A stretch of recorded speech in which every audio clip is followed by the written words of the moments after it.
Hello student, I am Sonam. Welcome back to my YouTube channel Apna Vidyalaya. आज के इस video में हम आप सभी को बताएंगे इंग्लिश में सेंट्रल आइडिया लिखने का ट्रिक, यानी बिल्कुल सही तरीका बताने वाले। और ये जो सेंट्रल आइडिया होता है ये आप सभी के क्लास 10th इंग्लिश के पेपर में और आपके क्लास 12th इंग्लिश के पेपर में, ठीक है, दोनों में आता है और ये बहुत ही मोस्ट इम्पॉर्टेंट है। तो यहाँ पे हम आप सभी को सेंट्रल आइडिया लिखने का बिल्कुल सही तरीका बताएंगे कि सही तरीका क्या होता है, टॉपर की तरीका क्या होता है। क्योंकि आप सभी लोग चाहे जितना भी सही, बिल्कुल सही सेंट्रल आइडिया लिखिए, लेकिन जब तक आपको सेंट्रल आइडिया लिखने का सही तरीका नहीं पता है तब तक आपको कभी भी जो एग्जामिनर है वो पूरे के पूरे फुल मार्क्स नहीं देंगे, ठीक है। तो सेंट्रल आइडिया लिखने का न्यू ट्रिक क्या है, जबरदस्त ट्रिक क्या है, यानी बिल्कुल सही तरीका क्या आज के इस वीडियो में बताएंगे, जिससे कि एक टॉपर स्टूडेंट लिखते हैं और उन्हें पूरे के पूरे अंक मिलते हैं, आधे नंबर भी उनके नहीं कटते हैं।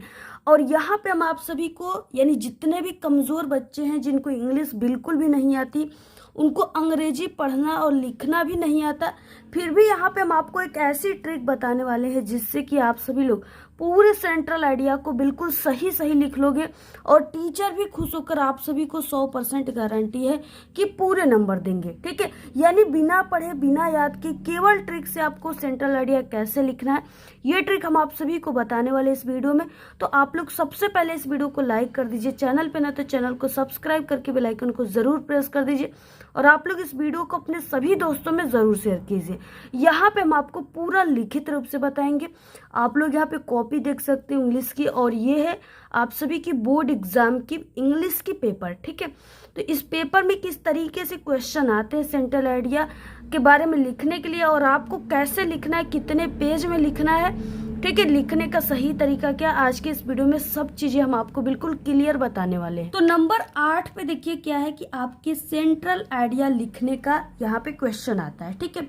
Right central idea of any one of the following poems in about, ठीक है, 40 to 50 वर्ड्स। यानी आप सभी को इसमें से 3 दिया है जिसमें से सिर्फ आपको एनी वन, किसी एक के ही पोयम के सेंट्रल आइडिया को लिखना है जो कि 40 से 50 शब्दों में होना चाहिए।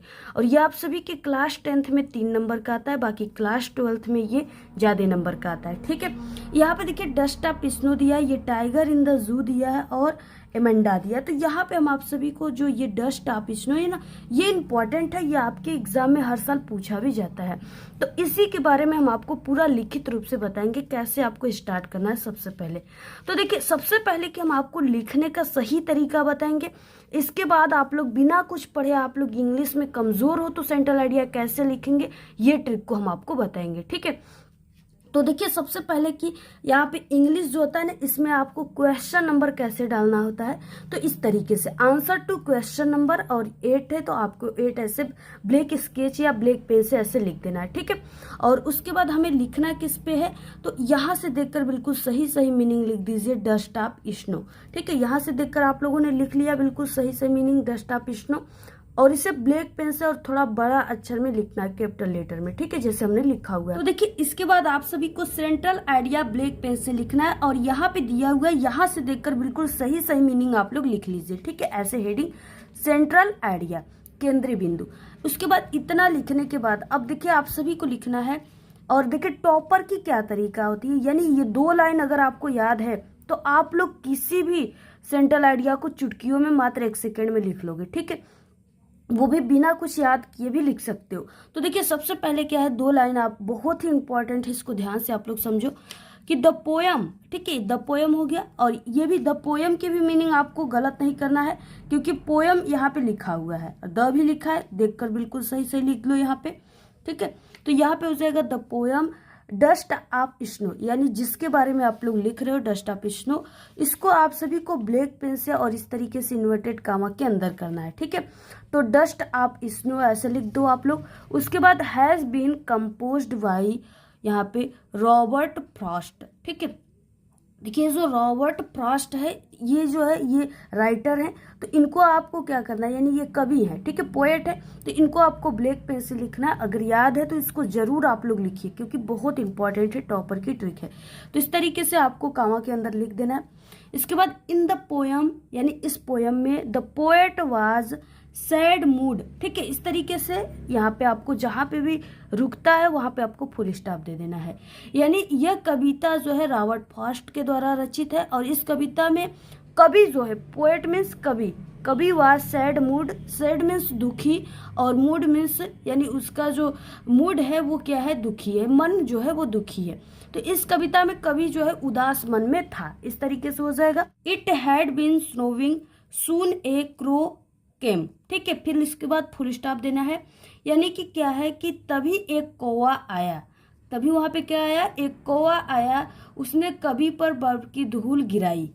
तो यानी कि फिर क्या हुआ, तुरंत एक कौवा आ गया और जैसे ही जैसे बैठे थे कवि पोएट जो थे बैठे थे एक उदास मन में, तभी वहां पे क्या हुआ कि एक कौवा आया और स्नोविंग यानी वो क्या किया कि बर्फ की जो कण थे उसको गिराने लगा। It stook the dust of snow on poet, यानी कि क्या हुआ कि कौवा जो था वो पोएट पे, कवि पे जो बर्फ के कण है, धूल है जिसे कह सकते हो आप लोग, उसको कवि पर गिराने लगा।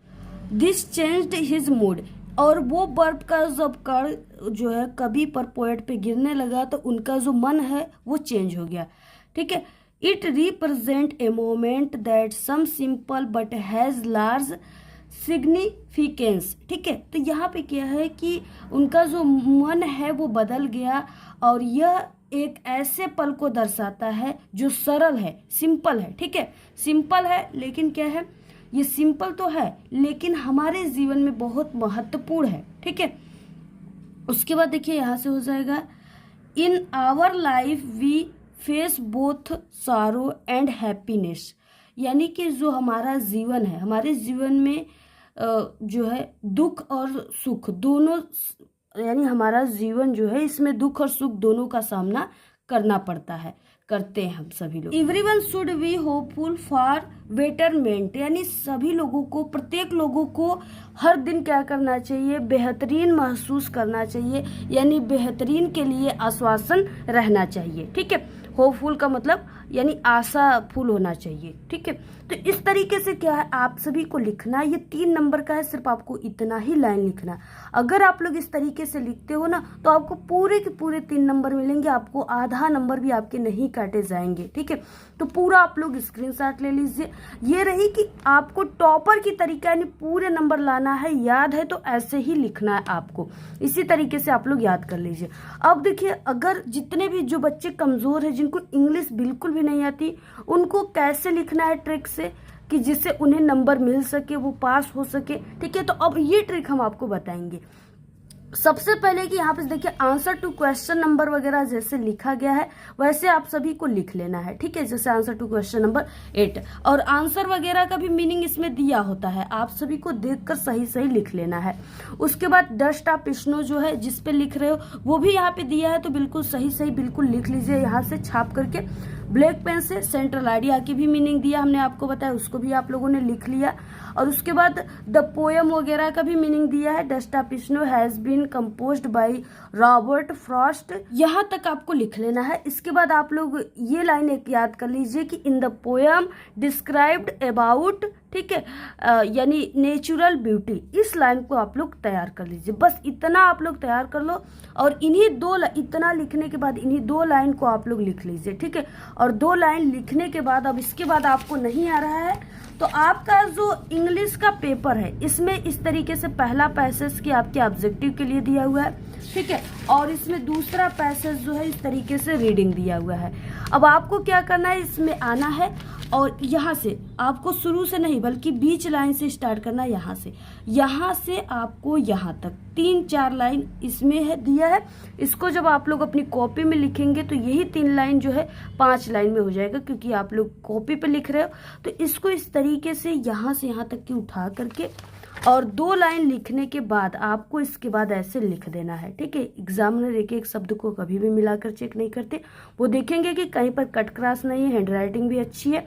और उसके बाद ठीक है देखेंगे कि लिखा भी सही तरीके से है कि हाँ कोई कट क्रॉस वगैरह नहीं, कहीं गलत वगैरह नहीं है, तो वो देखेंगे और आपको पूरे नंबर देकर चले जाएंगे। ठीक है, सिर्फ वो 2 लाइन को ही एग्जामिनर देखते हैं, बस ये 2 लाइन सही है तो आपको पूरे नंबर मिल जाएंगे। तो इसी तरीके से आप सभी को लिखना है, पूरा आप लोग स्क्रीनशॉट ले लीजिए। ठीक है, इससे पहले हम इंग्लिश के पेपर में आने वाले जितने भी टॉपिक है, जैसे पोएम कैसे लिखना है, short answer long answer trick से कैसे लिखना है, ठीक है, ऐसे रिपोर्ट वगैरह कैसे लिखना है, लेटर एप्लीकेशन, सभी ट्रिक की वीडियो चैनल पे बन चुकी है।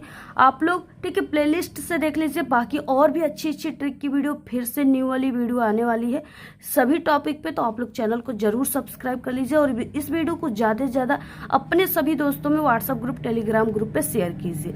ठीक है, बाकी हमारे टेलीग्राम चैनल को ज्वाइन कर लीजिए, हमें इंस्टाग्राम पे ज़रूर फॉलो कर लीजिए, लिंक इस वीडियो के डिस्क्रिप्शन बॉक्स में मिल जाएगी। Thank you.